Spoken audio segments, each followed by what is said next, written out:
The year is 1941, a pivotal moment in history. World War II is raging across continents, engulfing nations in a conflict of unprecedented scale. But amidst the familiar battlefields of Europe, a new front opens North Africa, a region that will soon become a crucial theatre of war. Here, under the scorching sun and amidst the endless sands, a legend will be born. The Desert Fox, Erwin Rommel, and his formidable Afrika Korps. The Afrika Korps were elite German soldiers, hand-picked and sent to aid their struggling Italian allies in their North African campaign. Italy, under the leadership of Mussolini, had grand ambitions in North Africa, aiming to seize control of the Suez Canal, a vital waterway for British supply lines and a strategic asset. But the Italian campaign was faltering, and Hitler, recognizing the strategic importance, felt compelled to intervene and bolster his allies' efforts. Thus began one of the most dramatic and intense theatres of the war, marked by fierce battles and strategic maneuvers.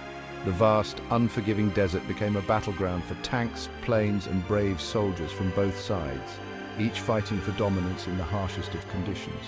It was a clash of tactics, endurance, and sheer willpower, with the outcome holding major implications for the entire war, shaping the future of the conflict and the world.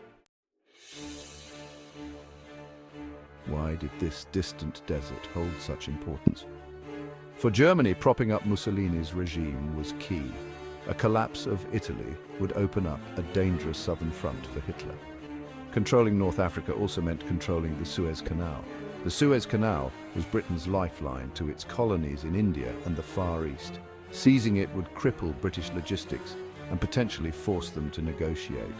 For both sides, North Africa became a battle for strategic advantage in a wider war. The stakes were high and the fighting was fierce. The desert terrain, while challenging, allowed for mobile warfare, with tanks playing a crucial role. It was a new kind of battleground, one that would test the mettle of both sides. Initially, it was the Italians who took the offensive, but their advance into Egypt was met by determined British and Commonwealth forces. At Sidi Barrani, the British launched a surprise attack, routing the Italians and sending them reeling back. This early victory was crucial for British morale. It showed that the Axis powers were not invincible, but the fight was far from over. The arrival of the German Afrika Korps would soon change the tide of the Desert War. The British, though victorious at Sidi Barrani, were still outnumbered and outgunned. They had inflicted a sharp defeat on the Italians, but the arrival of Rommel and the Afrika Korps would soon present a far more formidable challenge. Erwin Rommel, a highly decorated veteran of World War I, arrived in North Africa in February 1941. He quickly assessed the situation and launched a counter-offensive, catching the British off guard. Rommel's tactics were bold and aggressive. He understood the importance of speed and maneuver in the desert. His use of tanks, combined with effective air support from the Luftwaffe, allowed him to outmaneuver and outfight his opponents. Within weeks, Rommel had pushed the British back to Egypt, capturing the crucial port of Tobruk along the way. His victories earned him the nickname the Desert Fox, a testament to his cunning and tactical brilliance.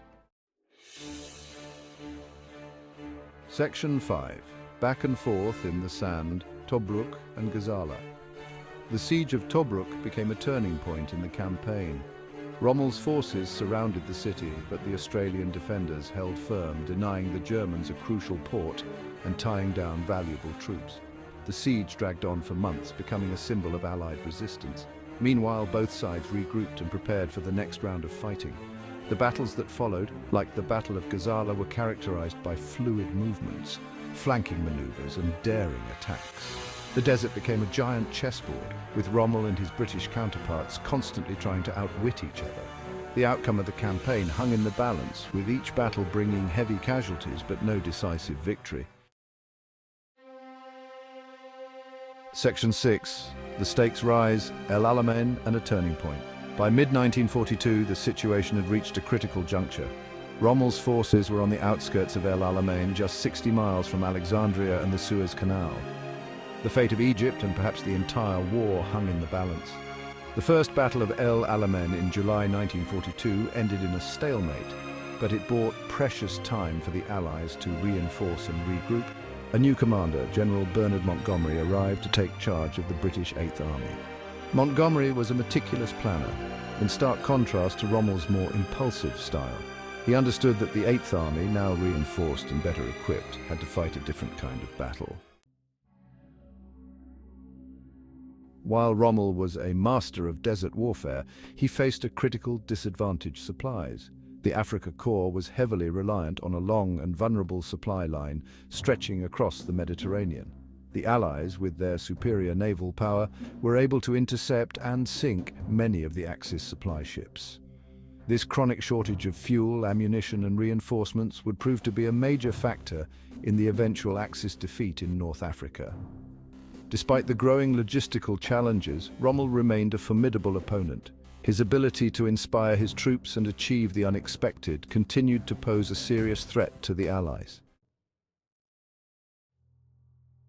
In October 1942, Montgomery launched his offensive at El Alamein. The Second Battle of El Alamein was a carefully planned and executed assault utilizing massive artillery bombardments and a relentless grinding down of the Axis defenses. Despite fierce resistance, Rommel's forces were gradually pushed back. Outnumbered, outgunned, and running low on supplies, the Desert Fox was forced to order a retreat. The tide had turned decisively in favor of the Allies. The defeat at El Alamein marked the beginning of the end for the Axis powers in North Africa. It was a turning point in the war, boosting Allied morale and proving that Rommel's legend, while impressive, was not invincible. The North African campaign finally came to an end in May 1943 with the surrender of Axis forces in Tunisia. This marked a significant turning point in World War II as the Allies gained control over a crucial region. The defeat was a blow to the Germans and Italians, but it had come at a cost for the victors as well. The harsh desert conditions and relentless combat had taken a toll on both sides, leaving soldiers physically and mentally exhausted. The Desert War had been a brutal and unforgiving campaign, with heavy casualties on both sides. The extreme heat, scarce water supplies, and vast open landscapes made every battle a grueling ordeal. But it had also been a valuable learning experience. Soldiers adapted to the harsh environment, developing new strategies and techniques to survive and fight effectively in the desert. The British in particular had learned from their early defeats and adapted their tactics and equipment to the challenges of desert warfare. They modified their vehicles to handle the sandy terrain and improved their supply lines to ensure troops had the necessary resources. The North African campaign left an indelible mark on military history. It was a proving ground for new technologies and tactics that would be used in future battles. It highlighted the importance of logistics, showing that a well-supplied army could maintain its fighting capability even in the most challenging conditions. The impact of air power was also evident, as control of the skies allowed for effective support of ground operations and disrupted enemy supply lines. The effectiveness of combined arms operations, where infantry, tanks and aircraft worked together, was proven in the desert battles. This coordination became a cornerstone of Allied strategy. The lessons learned in the deserts of North Africa would prove invaluable in later campaigns, such as the Allied invasion of Italy and the liberation of France.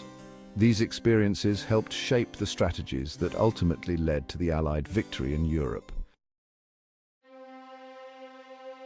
The North African campaign remains a subject of fascination for historians and military enthusiasts alike.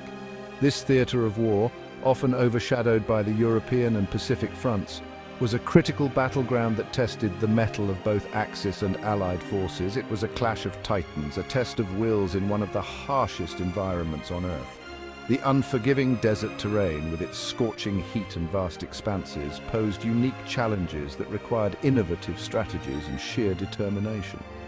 But it also raises intriguing what-if questions about the course of World War II.